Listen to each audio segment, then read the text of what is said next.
So we're back with, hopefully, I think, the last segment of the interview with Ron Toye. So let's jump right in. It's a learning process, right? I mean, like the people in this live stream right now, like I don't necessarily judge people. I try to hold off on judging people. Like, of course, I'm going to have opinions about people, but those opinions can change, and things like that. And I'm hoping that again, I'm not here to berate you. I'm not here to judge you. I'm not here to tell you what to do. I'm just trying to help you make some better decisions by ways of things that I've gone through, right? So the experiences that I've had and the mistakes that I've made, and hopefully that will translate into some more wisdom on your side as well. So yeah, and I mean, like just from everything that we've discussed, like you said, it's best to wait on things, not reply, because in the digital age, obviously we have that snap. We have that snap thing. Back 10 years ago, we didn't necessarily have that. We couldn't necessarily like call somebody up and make them pick up the phone and say, "Hey, you're an asshole," you know? Right. Whereas now we can write out full novels on the internet, and then that's copied on 15 different websites, and we can't get rid of it. Yeah. And then my dad called it some trouble. Make a video or two, post it with links, post it all these forums, and now it doesn't. It's intense. You're right. Yeah. It is intense. Lift your ringer up. Now they can't even get through will. to your house. Back in the day, that's not 10 years ago. Jesus Christ, how fast time flies. But now they just leave your phone on, and now they can't get through. There's no call waiting. that was like the original form of blocking, right? Yeah. So like, I do have to ask this, like, knowing what you know now, right? Like, kind of maybe jump the gun a little bit with some of the comments that you made a year and a half ago, like justified or not. Because like I understand emotion being emotional, things in the heat of the moment. Hindsight's 2020, right? Going back to say December of 2018, would you have done things differently? Yes, without question. I stand by each of the things that I said. I just would not have engaged as many people that tweeted at me. I got these notifications. My phone would blow up, bing, bing, bing, bing. I would have realized that a lot of those people were alt accounts and things like that. So I would not have responded to them as much. So that would have drastically reduced the amount of tweets that I had. But what the contents of the tweets are things that I believed back then and still do to this day. That's fair. I just would not have engaged with the people that clearly, I was trying to help and educate and show my side, but my side doesn't matter to a lot of people. And that's something that I probably would have handled differently, because like you had mentioned earlier, it's not my position to have to teach or educate or change someone else's opinion. And that's where the thing I would have definitely done differently is I like how he said that there. I really do. Mostly because he now realizes, he goes, I can't change people's opinion. Once someone's got an opinion of me or whatever, then that's their opinion. I shouldn't have to educate or teach them. That there is 100%. I'm with him on that. And the sad thing is, it has taken him a year and a bit to realize this. And like he said, he wouldn't have engaged in all those things. If he didn't engage in all of them, they wouldn't have had over 300 odd tweets in the court case. They wouldn't have had that. And obviously, it's going through appeals and everything now. But when he said about the things he stood by, which is fair enough, he stood by him, great, he still stands by him. But I think, I personally, again, my own opinion now, I think he maybe should have tried saying him a different thing. But because of the way he has said, of how he was brought up, the fight or flight instinct, he has literally come out and said, well, I'm going to say this, and it's going to be like this, It's like, I don't care, I'm going to say exactly what I want to say. Even though saying it how he wants to say it, instead of, like he said, waited a couple of hours or a couple of days and then send the tweets, Because again, in the heat of the moment, a lot of things can be said, which again can be brought back to bite you on the ass, which is exactly what Hoppe said, which is what Crumb, which is even Ron, they've all said it. They're like, yeah, when you say something now, and it could be in the heat of the moment or whatever, it's going to be brought up later on. It always is. Just would not have made as many tweets in response to other people. Mm-hmm. Well, and another question that I do have. So, like, because you watched my video about the broken staircase thing, Yep. and like I can't stand that word because it's so annoying. Like, Right. it's just like, oh my goodness. But It is. It's a horrible word. Knowing what you know, because I Mhm. mean, like, we don't know what happened. Like, there's only two people that know what happened in the hotel. Right. There's Exactly. only two people, like 3 people that know what happened in a different situation, et cetera, et cetera. Right. So, knowing what you know from third-hand accounts, Mhm. why at that point did you choose to stay silent? So knowing what I know from then, so when I found out about it, that's where I was more defending the situation of what Monica's account was and why I was frustrated at the process. Because Mm-hmm. when it comes down to, in that moment, more of like a he said, she said situation, Yeah. it's not ever going to make it in as a victory in court. And that's where I felt like, again, where I mentioned he was taken advantage of in a sense, because it was a heightened thing, to push towards a lawsuit, which would never have success because of the history, the videos, not that they were illegal or wrong, but it just shows that there's a diminished reputation in a sense because of the commentary, the apology letters, which aren't bad. It just it points towards a doomed lawsuit. So in those moments, it does come down to Monica's interpretation, his interpretation of an event, and then of course, as her fiance, I'm going to believe her side, and everyone's totally okay to believe the other side if they want, but at the same time, those things won't win in a lawsuit situation because 100%. it comes down to that. And that's where it's like the guy ends up losing horribly, and then fans got taxed, which they wanted to show support, but maybe they could have used that money to do PR or just sustain while he was doing the work that he promised he was going to do. And he said he was, and I believe him. Going to therapy, reconnecting with God, doing whatever it is. Cool. Well, then that could have sustained him for this time period while he was doing that work. But instead, out of whatever nature it needed to be, it was pursue a lawsuit, and now he owes a ton of money to people. And for what? Like, what was the point of that? And that's the sad part where I feel like it needs to be looked into, because it's unfortunate that it got as far as it was, but it put us in a pickle because I'm not going to back down, because I feel like we felt we didn't, our position was what it was. We didn't lie. And I'm sure he feels similar because it's, in his opinion, he didn't feel like he did anything wrong. I have said this for the last year and a half. It's he said, she said, and no one is ever going to know the truth. No one ever will. And with Ron saying there, like, oh, he said he was going to do this, he said he was going to do that, he apologised. And all of these people said, we don't care. But then you all welcomed the lawsuit. You didn't, and now he's saying, oh no, I knew it was going to be bad, I knew it was going to happen. Again, my question there is, again, he said things he said last year completely different to what he thinks now, but it's still in the same vein. He just would have worded them differently. To me, if that's what he's saying, and if he actually believed him, and he said he didn't hate him, remember? He said he doesn't hate him, he doesn't dislike him, he doesn't want this or doesn't want that.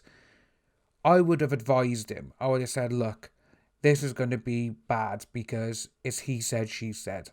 No one's going to know. If he has said what he's just said to VM, instead of him and Monica sending emails where VM actually apologized and asked, what has he done wrong? How can I fix this? Instead of actually replying to him and saying, well, this has happened or this has happened, they sent it to Sony's HR department. So you can see why he's taken them to court. You can see why. Because when he's tried to apologise to him, when he's tried to talk to them all, they've literally shut him out and said, yeah, we don't care what you think. And they just gone on their rants on Twitter. So this interview, it is getting a bit spicy, I will admit now, towards the end, which I've been told. And the way that he's talking about it now is almost like, well, I'm not the bad guy. I knew this was going to happen. We know this is going to happen. But it's like, come on. You could have avoided all of this. You could have avoided having your name, Monica's name, everyone's, including VM's name, dragged to the dirt.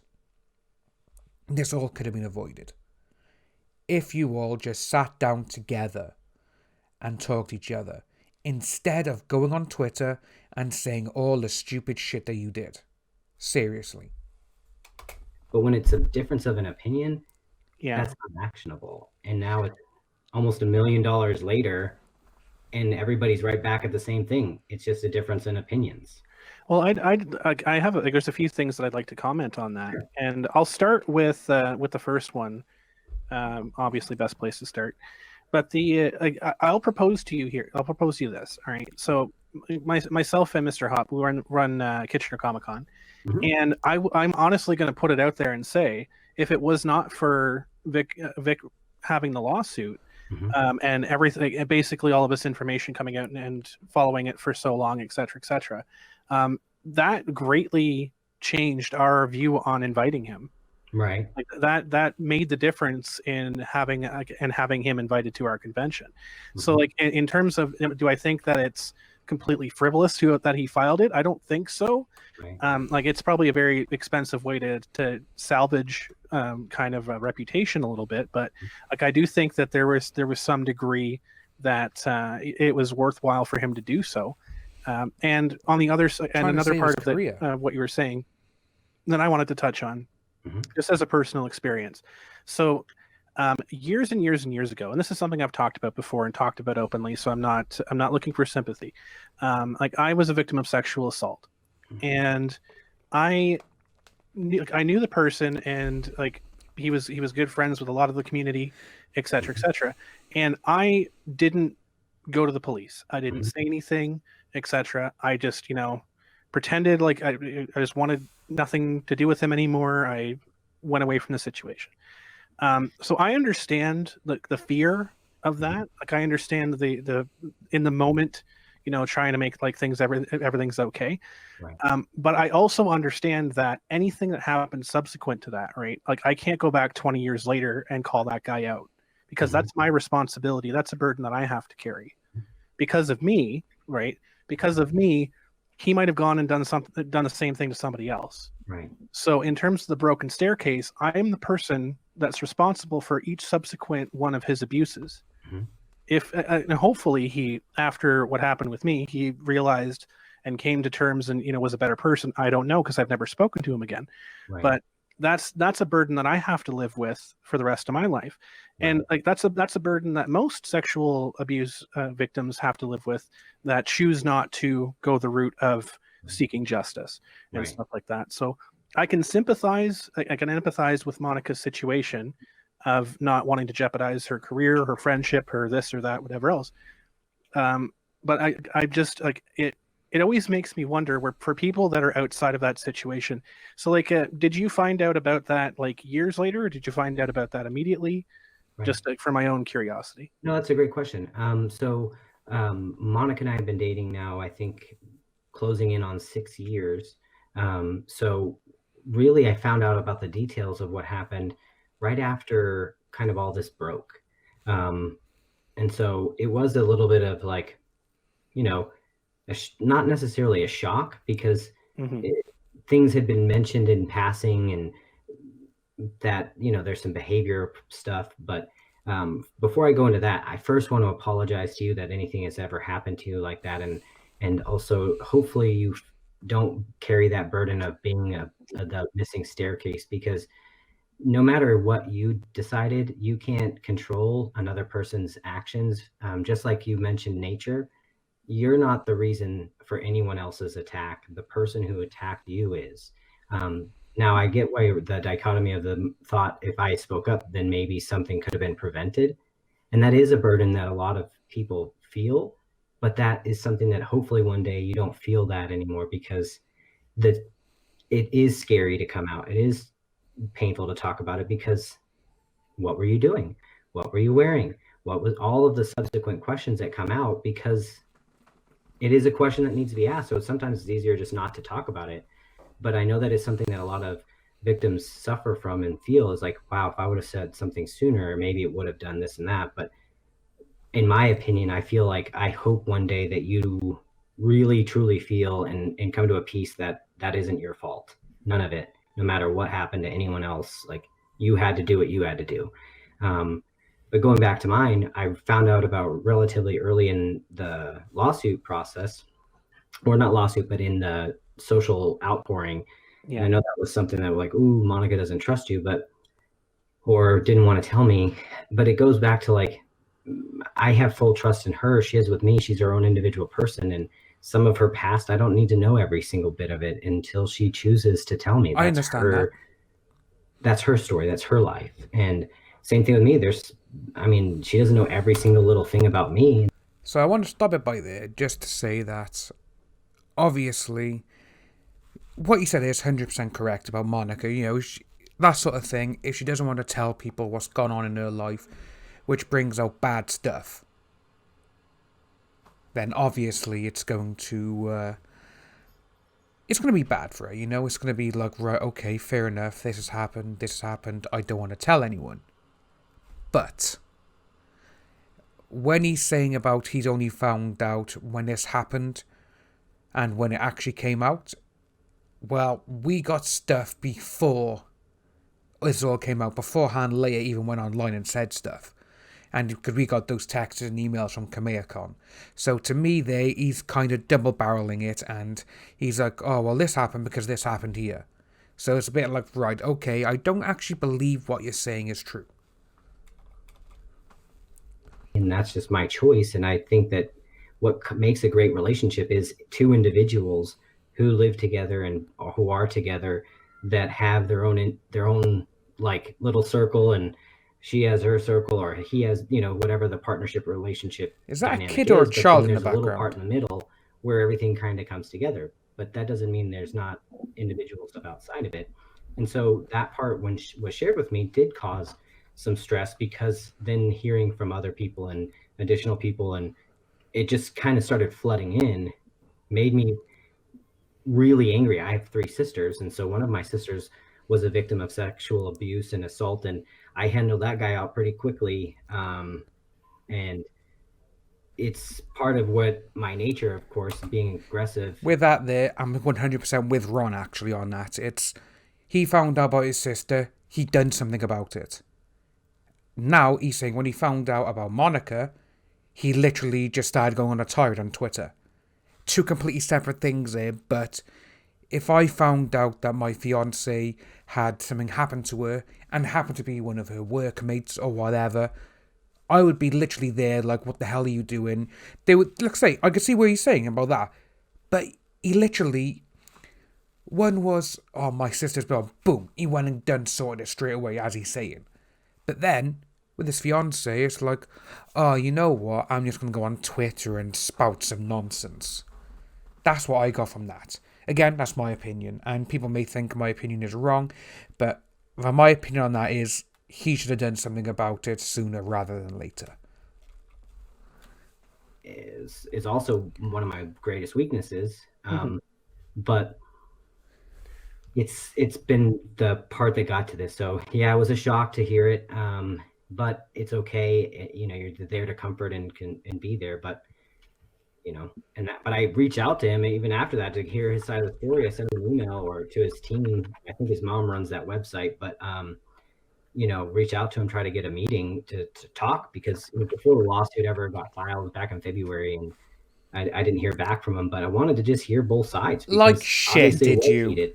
And I wanted to see what I could do, because you could see Hop thinking he was stressing out, yeah, and probably freaking out, but maybe there's something I could offer. Like, we got the texts, we got anything, the tweets. Here we are. So, knowing that we probably should have handled things differently back in the day, but we can't go back and fix that. And you said getting to this point, it's been kind of rough on both sides. At any point in time, and you don't have to get into details about the nitty gritty. This is just basic, yes, no. At any point in time, did you consider settlement?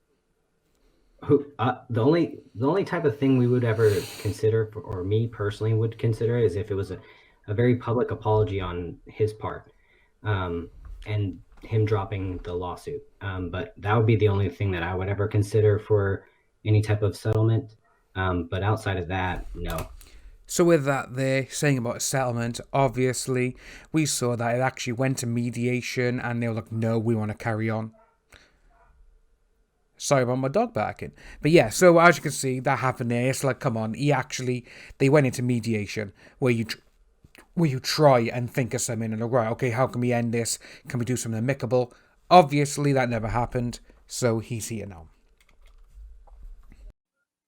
Well, that's a good question though. Like settlement would be dropping the lawsuit, and he kind of technically did apologize. Did you want something more of a direct apology to Monica, or more about like the tactics that were employed? Maybe not even under his approval, but some of the vicious online tactics by Nick and some of the other YouTube people that were just kind of just saying some really hurtful things about her and me in general. But smoking cigars together and doing conventions like that really was an insult to the process, and I feel like was done in poor taste. And maybe he didn't know all the information that they were doing and saying, but if this would have been done by different attorneys that handled it a little bit different on his side, probably wouldn't have been as visceral and socially charged. But I feel like part of the tactics, but maybe, and this is my opinion, were to make it really difficult and painful to try to coerce a settlement or coerce us. But whenever you have the case that we had, there is no incentive for us to necessarily settle because we have all of the things that we have. Apart from the evidence So you said that it's you've like, got. hey, you want to beat up against this brick wall that ain't going anywhere, cool. But that's where it's one side has to submit, and we're like established, so it would end up being the other side, and that's the immovable part. But well, and like I understand, like I want Vic's side to heal, and I want your side to heal, because ultimately, for things to get better for both of you, you both have to get better. 100%. 100%, right? So from your side of things here, because you've been unpacking a lot of stuff. Like you're clearly hurt from a lot of the stuff that's been said about Monica by individuals online, et cetera, right? So here's a kind of a question statement type of thing. So from our perspective as a convention, right, we had a lot of people attack us, attack myself, attack Mr. Hoppe. We had people attack people at City Hall, everything else like that, say really terrible, horrible things about us. I don't blame you for that.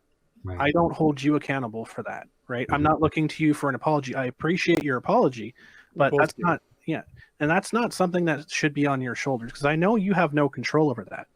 I know that you're not out there every day telling people, go blockchain this person, go make fun of this person, go make videos, or go make images about this person. Right. I know you're not doing that. He's not. So I know that's not your fault. On the flip side of that coin, and I'm hoping that I can bring an epiphany to this, Vic isn't doing that either. True. He's not doing that to you guys. And Vic probably a little bit more than some of us. Like I've met him personally. I've known him for, like, I've spoken to him over emails, but sat down and had meals with him maybe just a couple of days of my life. But like you and Monica know him probably more than most of the people here on this show and watching the show. But you would know, like, that he's a showman, right? That he's a professional. He's a consummate professional. He'll go to conventions. Like, we invited Vic to Kitchener Comic Con before we invited anybody else. Right. And anybody else that was invited to the show, we didn't ask Vic's permission. Right. We didn't ask their permission to be there with Vic or whatever. And so Vic doesn't have a choice per se. And So we're going to end the video by here. So we are going over a little bit longer than I actually wanted to. And we will carry on. So it's going to be one more little video regarding this situation. But we're going to watch the rest probably tomorrow now.